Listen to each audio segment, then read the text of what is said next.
So as every tablet has its own flaws, the Viking Tab 2 is no exception. Here are 5 things I disliked about it. Number 1. Speaker. The speaker has always been one of the weakest points on all the RCA tablets, especially this one. It sounds awful and it's not very loud. When the speaker is covered with your hand, the sound easily diminishes. This is noticeable when putting it down on a table or flat surface. Number 2. Lack of multitasking.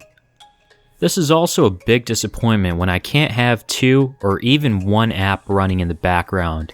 When I exit out of a game, sometimes by accidentally pressing the home button, the app shuts down and it restarts the whole thing.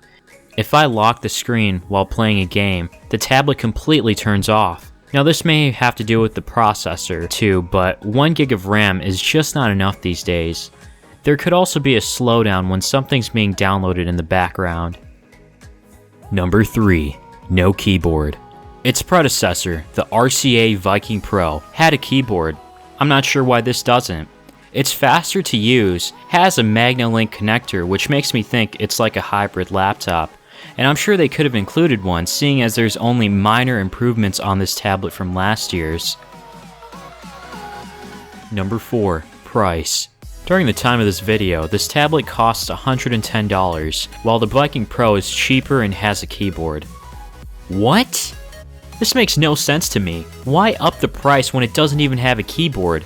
I understand that this is a newer model, but there aren't much improvements from the Viking Pro, and I know now that they have a Viking 2 Pro that comes with a keyboard. I think they should have just had a keyboard in the first place, or just lower the price on this one. Number 5. Minimal improvements.